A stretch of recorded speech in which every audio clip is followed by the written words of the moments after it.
तो आज हम फ्रेंड्स थोड़े एग्जाम्पल के बारे में बात करेंगे जो बेस्ड है वेरिएशन के ऊपर। ठीक है, तो चलिए शुरू करते हैं। तो सबसे पहला अपना एग्जाम्पल है, if x proportional to y and x is equal to 9 when y is equal to 30।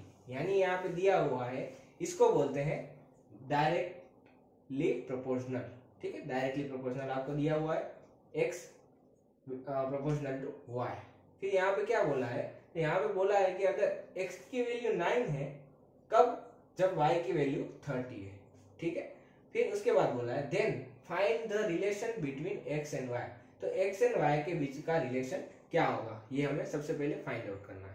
फिर दूसरा दिया होगा, दूसरा क्या बोला है कि find x when y is equal to, ये अपने को मिक्स नंबर दिया हुआ है। तो ये जब y की वैल्यू इतनी होगी तो x की वैल्यू कितनी है, and y when x is equal to 6, मतलब x की वैल्यू अगर 6 है तब y की वैल्यू क्या होगी। तो बहुत सिंपल है, आप आराम से देखिएगा, आपको आराम से आ जाएगा।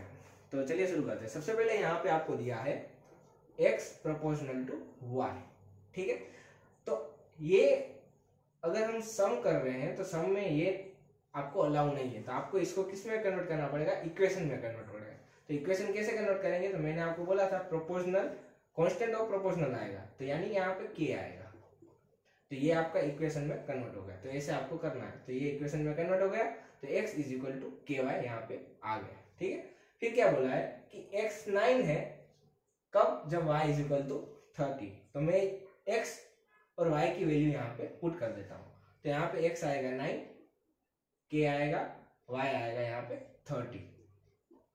तो यहाँ पे k की वैल्यू मुझे मिलेगी 30/9, यानी अगर मैं बात करूं तो 10/3, यानी ये हमें k की वैल्यू मिल गई। ठीक है, अब k की वैल्यू से हम दूसरी भी वैल्यू फाइंड आउट करेंगे। तो सबसे पहले तो हमने पूछा है relation between x and y। तो x एंड y का रिलेशन क्या है, तो हमें रिलेशन कैसे मिलेगा, तो इक्वेशन के ऊपर से रिलेशन मिलेगा। तो इक्वेशन कहाँ है, तो ये है अपना इक्वेशन। तो इक्वेशन में k की वैल्यू पुट कर दो तो आपको उसका रिलेशन मिल जाएगा। तो फर्स्ट ऑफ ऑल अगर मैं यहाँ पे k की वैल्यू पुट कर देता हूँ, तो x is equal to 10/3y, तो ये आपका हुआ फर्स्ट आंसर, ये आपका रिलेशन का हुआ फर्स्ट आंसर। रिलेशन में कुछ नहीं करना, इसके जो आपको वैल्यू दी है उसके ऊपर से आपको k फाइंड आउट करना है, उसके ऊपर से आपको रिलेशन मिल जाएगा। ठीक है, फिर दूसरा आता है, फिर दूसरा क्या बोला है आपको, find x when y is equal to 7 1/2। तो यानी सबसे पहले y को कन्वर्ट करते हैं। तो y को कैसे कन्वर्ट करेंगे, तो क्या करना है, इन दोनों का मल्टीप्लीकेशन करना है। तो 7 2 14, ठीक है, इसका मल्टीप्लीकेशन +1 ये करना है। तो अगर मैं इसको लिखूं तो 7 क्रॉस 2 +1 और डिनोमिनेटर नीचे ही आएगा। ठीक है, ये इसका सिंप्लीफिकेशन आ गया। तो y इज इक्वल टू आएगा 15/2। ठीक है, इसको हमने सिंपल कर लिया। तो find x when y is equal to 15/2। तो हमें क्या वैल्यू फाइंड करनी है, तो x की वैल्यू फाइंड करनी है। तो हमने इक्वेशन कहाँ है, तो इक्वेशन हमने ये रहा, ये अपना, और ये नया इक्वेशन अपना ये आया। तो कोई भी में आप पुट कर सकते हैं, जैसे कि मैं ये नया इक्वेशन आया रिलेशन, इसमें पुट कर देता हूँ। तो x is equal to 10/3 cross 15/2। तो 2 5 10 और 3 5 15। तो x इज इक्वल टू 25। तो ये आया अपना दूसरा आंसर। ठीक है, ये दोनों सिंपल है। अब हमें लास्ट फाइंड करना है। तो क्या बोला है, y when x is equal to 6, यानी x की वैल्यू जब 6 है तब y की वैल्यू कितनी होगी। तो हमें यहाँ पे इक्वेशन मिला हुआ है x is equal to 10/3y। तो y की वैल्यू फाइंड आउट करनी है, तो y को आगे लिखते हैं, ये क्रॉस में चला जाएगा ऐसे, तो 3x बाय यहाँ पे आ जाएगा 10। तो 3/10 मल्टीप्लाई x कितना है, तो x यहाँ पे है, यहाँ पे कहाँ दिया है, ये ला, तो ये 6। ठीक है, तो इसको अगर मैं फाइंड करूं तो यहाँ पे आएगा 3 2 6 5 2 10। तो यहाँ पे 9/5। ठीक, तो आपको ये तीनों आंसर मिल गए। तो बहुत सिंपल सा सम था। तो अपना नेक्स्ट सम है, if y varies inversely as x। तो y चेंज हो रहा है इनवर्सली ऑफ x के कारण। ठीक है, और जब यहाँ पे बोला है y is equal to 3 when x is equal to 2, तो x की वैल्यू जब 2 होगी तब y की वैल्यू होगी 3।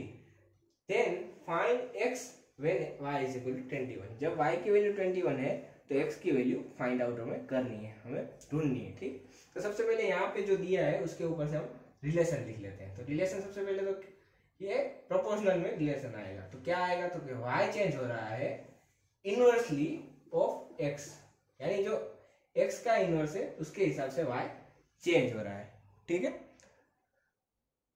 तो यहाँ पे सबसे पहले हमने उसका रिलेशन फाइंड आउट कर लिया है। अब दूसरा क्या दिया है हमें, दूसरा यहाँ पे सबसे पहले तो y is equal to 3 when x is equal to 2, तो ये हमें वैल्यू पुट करनी है, तो उसके ऊपर से हमें k की वैल्यू मिलेगी। सबसे पहले इसको हम लिख देते हैं, y is equal to k by x, लिख लिया हमने। ठीक है, फिर इसको भी मैं थोड़ा डार्क कर देता हूं। ठीक है, ये लिख लिया हमने। फिर उसके बाद यहाँ पे वैल्यू हमें दी है, तो y की वैल्यू है 3, k की वैल्यू हमें ढूंढनी है और x की वैल्यू यहाँ पे दी है 2, तो k की वैल्यू यहाँ पे आएगी 6। ठीक है, हमें k की वैल्यू मिल गई। तो बस सिंपल ये कुछ नहीं करना, हमें सिर्फ क्या करना है, तो हमें ये यहाँ पे किया है कि y की वैल्यू 21 है तब x की वैल्यू कितनी होगी, तो ये हमें इक्वेशन यहाँ पे दिया हुआ है, तो यहाँ पे पुट कर देते हैं। तो y की वैल्यू है यहाँ पे, सबसे पहले इक्वेशन लिख लेते हैं, फिर y की वैल्यू है 21, k की वैल्यू यहाँ पे है 6 और x की वैल्यू हमें ढूंढनी है। तो ये क्रॉस चला जाएगा ऐसे, तो x ऊपर चला गया, 21 नीचे आ जाएगा। ठीक है, 7 3 सा और 2 3 सा, तो यानी 2/7, तो x की वैल्यू आएगी 2/7।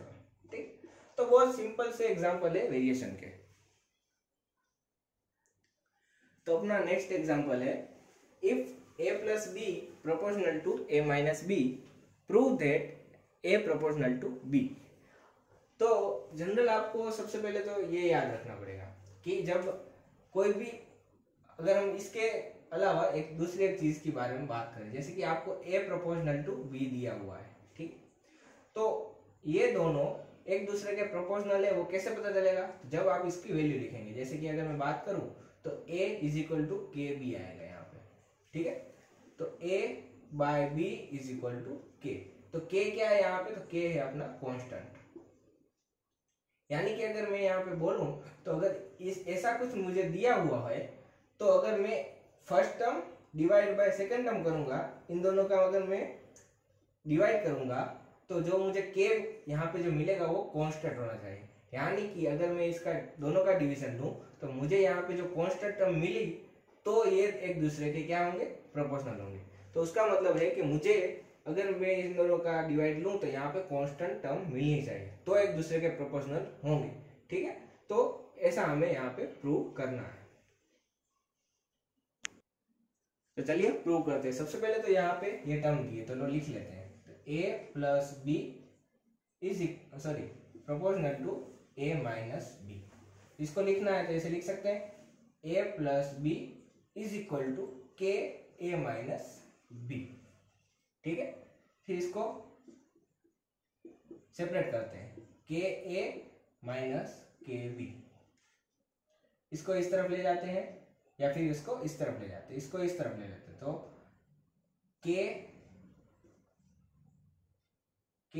a माइनस a, इसको इस तरफ लेके गए, या फिर आपको समझ में आया तो ऐसे लेके आता हूँ, के बी प्लस बी, बी को यहाँ पे लेके आया, के बी को, a को वहां पे लेके जाता हूँ, के a माइनस a।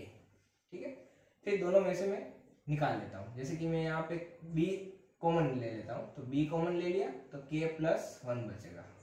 यहाँ पे a कॉमन लेता हूँ तो k माइनस 1 बचेगा। तो ये हमें ढूंढना है। ठीक है, तो ये कब होगा, जब a by b is equal to यहाँ पे k कांस्टेंट आएगा। ठीक है, तो जब ये कांस्टेंट आएगा तब भी वो a प्रोपोर्शनल टू b होगा, तो उसके लिए मुझे कांस्टेंट देना पड़ेगा। तो अब मैं क्या करूंगा, अब b को इसके नीचे लेके जाऊंगा, क्योंकि मुझे a बाय b चाहिए। तो यहाँ पे मैं लेके गया, तो a divide by b is equal to यहाँ पे क्या आएगा, k plus 1 divide by k minus 1। तो ये मुझे ऐसा मिल गया। ठीक है, तो वहां पे कांस्टेंट आना चाहिए, तो यहाँ पे k कांस्टेंट है, 1 भी कांस्टेंट है, के भी कांस्टेंट है और ये 1 भी कांस्टेंट है। तो इस साइड मुझे क्या मिला, तो उस साइड में इन टर्म को मैं लिख देता हूँ, इसको m कर देता हूँ। यानी कि अगर मैं बात करूँ तो m is equal to k plus 1 और k माइनस 1 होगा। तो यहाँ पे ये सभी कांस्टेंट है, यानी कि m क्या होगा, तो m भी आएगा कांस्टेंट। तो अगर मैं बात करूँ तो a by b is equal to, ऐसा लिख सकता हूँ, a by b is equal to m। तो a is equal to m b और a प्रोपोर्शनल टू b। ठीक है, तो ये बहुत सिंपल है, आपको सिर्फ ये याद रखना है कि a by b is equal to constant, यानी यहाँ पे जो टर्म आएगी कोई भी हो, के स्क्वेयर हो, के प्लस 1 हो, के बाय 2 हो, जो भी हो, यहाँ पे कांस्टेंट आना चाहिए। तो यहाँ पे हमने देखा, तो यहाँ पे हम देखते देखते आए, तो यहाँ पे मुझे मिला के प्लस 1 और के माइनस 1। तो ये सारी टर्म कांस्टेंट थी, तो हमने इसकी जगह एक ही कांस्टेंट रखा m। तो m इज इक्वल टू था के प्लस 1 और के माइनस 1। तो यहाँ पे हमने एक ही कांस्टेंट रखा जो था m। तो ये सब कांस्टेंट थे, तो ये भी कांस्टेंट था, तो ये भी कांस्टेंट है। तो a divide by b is equal to m। तो a is equal to mb, a proportional to b। अगर हम इसको निकाल दे तो प्रोपोर्शनलिटी आ जाएगी, अगर इसको निकाले तो ये आ जाएगा। ठीक है, तो ये सिंपल सा एग्जांपल था। तो अपना नेक्स्ट दूसरा एग्जांपल हमने लिया है। यहाँ पे सबसे पहले हमको दिया है if x plus y proportional to x minus y, prove that ax plus by proportional to px plus qy where a b p q r constant. ठीक है, तो ये हमें क्या साबित करना है, ये प्रूव करना है कि ये अपना प्रोपोर्शनल है। ठीक है, तो इसके ऊपर से हमें ये प्रूव करना है।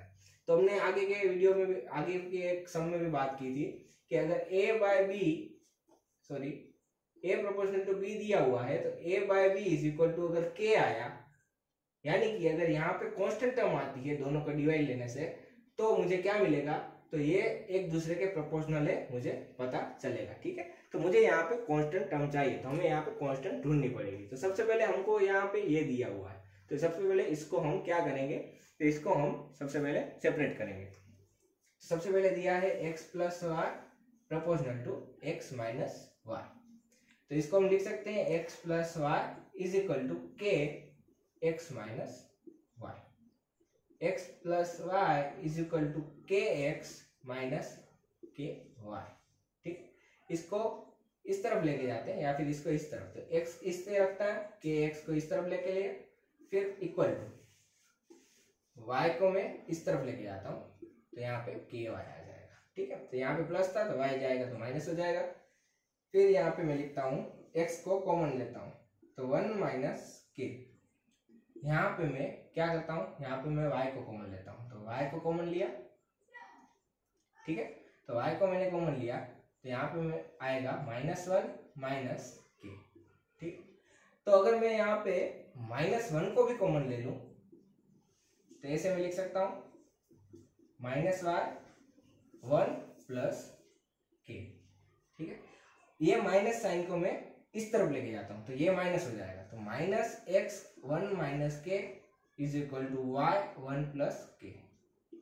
अब मैं माइनस साइन को अंदर दे देता हूं, तो ये एक प्लस था तो माइनस हो जाएगा, और के माइनस है तो प्लस हो जाएगा, तो ये प्लस और ये माइनस, ये माइनस था तो माइनस माइनस प्लस हो गया, ये प्लस था तो प्लस माइनस माइनस हो गया। ठीक है, y1 प्लस के।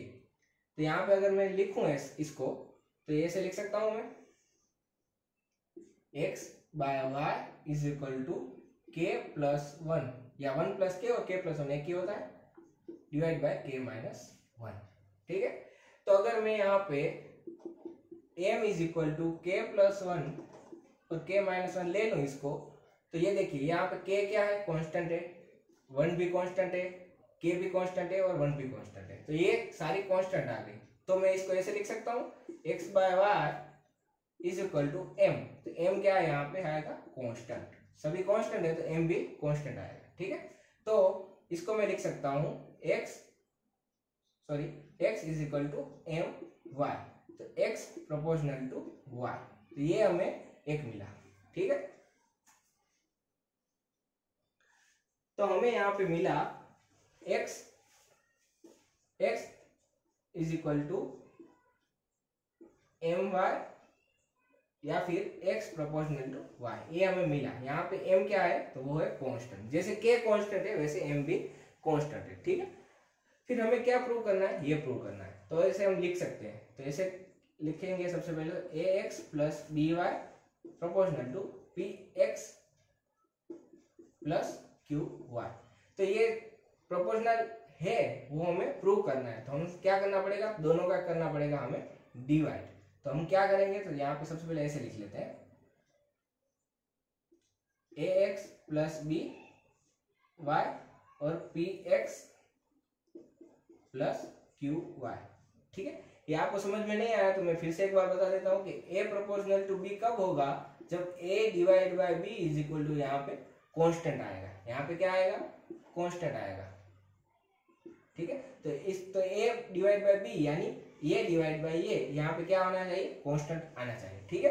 तो ये आपको याद रखना है। तो यहाँ पे कांस्टेंट आना चाहिए, तो हम क्या करेंगे, अब हमें यहाँ पे सबसे पहले तो a यहाँ पे कांस्टेंट है, b यहाँ पे कांस्टेंट है, p यहाँ पे कांस्टेंट है और q यहाँ पे कांस्टेंट है। तो सबसे पहले हमें या x की वैल्यू चेंज करनी पड़ेगी y के टर्म में, या फिर y की वैल्यू चेंज करनी पड़ेगी x के टर्म में। तो हम कैसे करेंगे, तो हमें यहाँ पे ये मिला था ऊपर, ये हमें मिला था, तो ये वैल्यू हम यहाँ पे पुट कर देते हैं, ठीक है। तो a ऐसे ही रहेगा, x की जगह में m1 पुट कर देता हूँ, b ऐसे ही रहेगा, y ऐसे ही रहेगा, ठीक है। या आप x को चेंज करो या y को चेंज करो, दोनों को आपको चेंज नहीं करना। तो मैं यहाँ पे x को चेंज कर रहा हूँ। फिर यहाँ पे p my plus q y, ठीक है।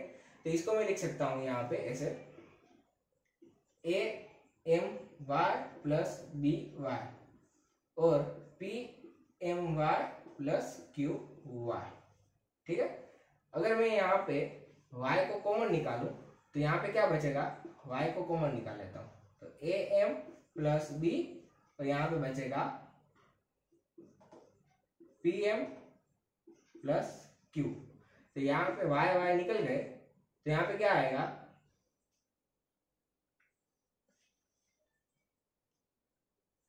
तो यहाँ पे आएगा am plus b divide by pm plus q, ठीक है। तो यहाँ पे a है वो है कांस्टेंट, b है वो भी कांस्टेंट, m यहाँ पे था constant, p constant, m constant, q constant, यानी सभी टर्म आई यहाँ पे कांस्टेंट, ठीक है। तो हमें यहाँ पे कांस्टेंट मिल गया, यानी ये डिवाइड बाय ये इज इक्वल टू कांस्टेंट। तो हम कह सकते हैं कि ये इसके प्रोपोर्शनल है। तो ये अपना साबित हो गया। तो यहाँ हम लिख सकते हैं एक नया एक कांस्टेंट, यानी कि अगर मैं यहाँ पे g लिख देता हूँ, नया एक कांस्टेंट हम लिख सकते हैं, ठीक है। तो g लिख दिया तो हम इसको लिख सकते हैं ax plus B Y divide by P x plus Q Y is equal to G. तो ax plus B Y is equal to G into P x plus Q Y. तो इसको हम निकाल सकते हैं कांस्टेंट को। तो कैसे निकाल सकते हैं, ऐसे निकाल सकते हैं, b y proportional to p x plus Q Y. तो ये अपना प्रूव हो गया, ठीक है। तो ये सिंपल था। तो अपना नेक्स्ट एग्जांपल है, if the cost price of 12 kg of rice is 10 rupees, so what will be the cost of 50 kg of rice. यानी अगर 12 kg राइस की कीमत आपको 10 रुपये है तो 15 kg राइस की कीमत कितनी होगी। तो आप तो ऐसे बोलेंगे कि हम तो डायरेक्टली कर देंगे कि 12 में 10 मिल रहा है तो 15 में कितना मिलेगा। तो ऐसे आप कर सकते हैं, ठीक है। आप डायरेक्टली ऐसे करके सोल्व कर सकते हैं, पर आपको याद रखना पड़ेगा कि अगर ये डायरेक्टली प्रोपोर्शनल हुआ तो ही ये फॉर्मूला आपको काम आएगा, या फिर अगर इनवर्सली हुआ तो यहाँ पे फॉर्मूला में थोड़ा चेंज आएगा, ठीक है। तो सबसे पहले आपको ये कंफर्म करना है ये डायरेक्टली है या इनडायरेक्टली है, ठीक है। तो सबसे पहले कंफर्म कैसे करेंगे हम, तो यहाँ पे दिया हुआ है कि 12 kg राइस की कीमत 10 रुपये है। तो अगर मैं यहाँ पे 12 kg है तो यहाँ पे अगर मैं 15 kg लूंगा तो ऑब्वियसली उसकी प्राइस भी बढ़ेगी, ठीक है। तो जैसे मैं यहाँ पे क्वांटिटी बढ़ाऊंगा तो प्राइस भी बढ़ेगी। यानी अगर मैं यहाँ पे ये क्वांटिटी बढ़ा रहा हूँ, यानी अगर मैं यहाँ पे केजी बढ़ा रहा हूँ तो यहाँ पे जो प्राइस है वो भी बढ़ रही है। तो ये कैसे आएगा, तो ये डायरेक्टली प्रोपोर्शनल आएगा, ठीक है। तो इससे ही आपको पता चल जाएगा। तो यहाँ पे अगर मैं बात करूँ तो मैं यहाँ पे प्राइस को लेता हूँ एक्स और यहाँ पे मैं रुपीस या रुपए को लेता हूँ वाई। ठीक है, तो ये प्राइस है, सॉरी मैंने थोड़ा गलत लिख दिया। यहाँ पे मैं लिखता हूँ सबसे पहले तो क्वांटिटी,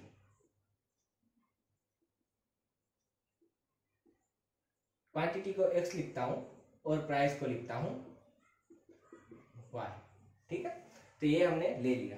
तो यहाँ पे जैसे जैसे क्वांटिटी बढ़ेगी तो उसके हिसाब से यहाँ पे प्राइस भी बढ़ेगा, तो ये ऐसे हम लिख सकते हैं। ठीक है, अगर इसको निकालना है तो मैं इसको ऐसे कर सकता हूँ के वाई। सबसे पहले यहाँ पे मुझे दिया है कि 12 kg राइस की कीमत कितनी थी, 10 रुपए थी। तो 10 रुपए यानी 12 kg, तो x कितना आएगा, 12 आएगा। k कितना है तो वो तो फाइंड आउट करना है।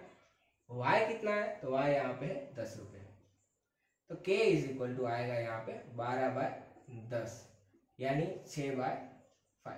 ठीक है, तो यहाँ पे k की वैल्यू आई 6/5, ये मुझे मिला। फिर मुझे क्या पूछा है, तो मुझे पूछा है कि अगर मैं 15 kg ले रहा हूँ तो मुझे राइस 15 kg में ले रहा हूँ तो उसकी प्राइस कितनी होगी, ये मुझे पूछा है। तो यानी मुझे ये y फाइंड आउट करना है। तो क्या करूंगा मैं, तो बस ये इक्वेशन में मिल गया, तो इस इक्वेशन में यहाँ पे मुझे वैल्यू पुट करनी है। तो x इज इक्वल टू आएगा के वाई। मुझे ढूंढना है y यानी प्राइस ढूंढनी है, तो मैं ये से लिख सकता हूँ y is equal to x by k. x की वैल्यू कितनी है, तो x की वैल्यू यहाँ पे मुझे दी है 15, k की वैल्यू दी है मुझे 6/5। तो यहाँ पे मैं 15 डिवाइड बाय 6 मल्टीप्लाई बाय 5, ठीक है, ये मैं लिख सकता हूं।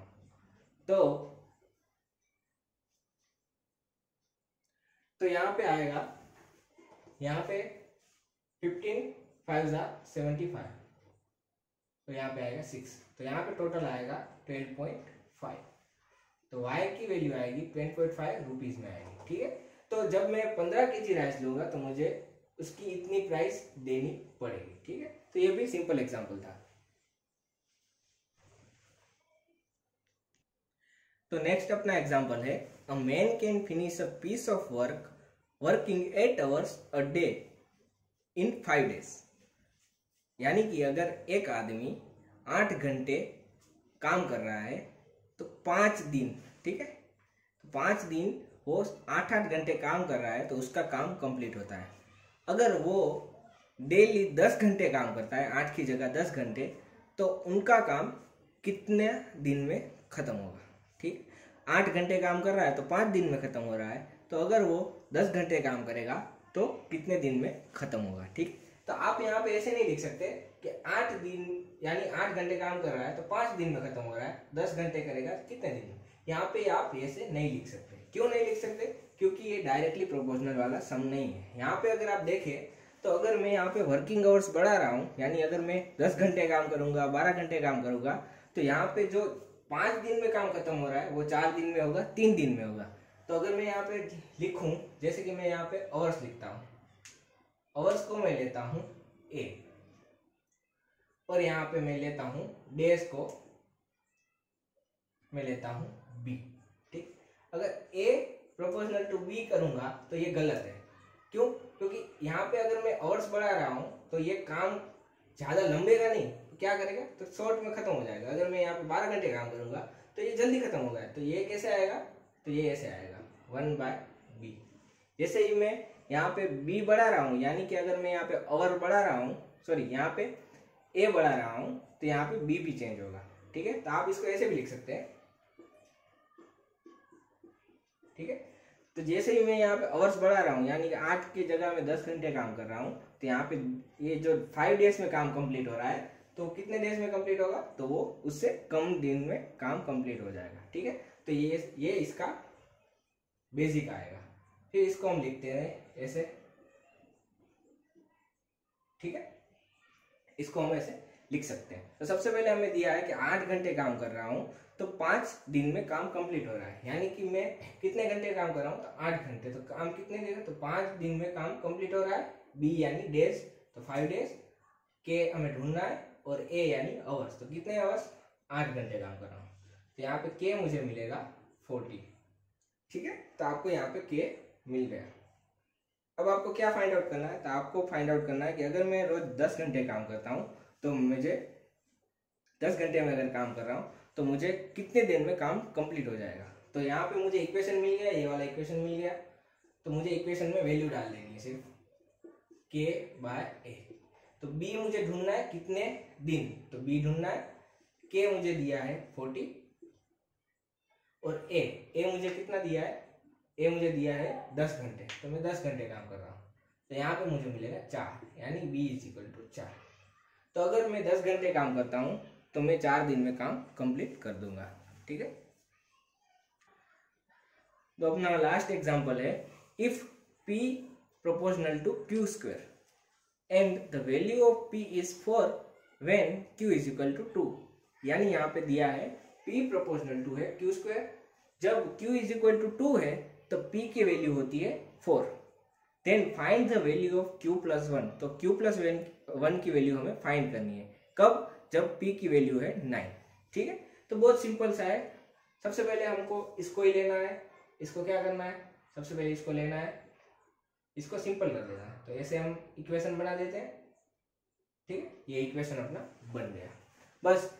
तो सबसे पहले जो वैल्यू दी है उसके ऊपर से हमें k की वैल्यू फाइंड करनी है। तो p दिया है मुझे 4, तब q की वैल्यू होगी 2, तो यहाँ पे 2 की वैल्यू 12, तो यहाँ पे 4 = k, यहाँ पे 4 मल्टीप्लिकेशन आएगा, तो यहाँ पे k की वैल्यू मुझे मिलेगी 4/4 = 1, तो यहाँ पे k की वैल्यू आएगी 1।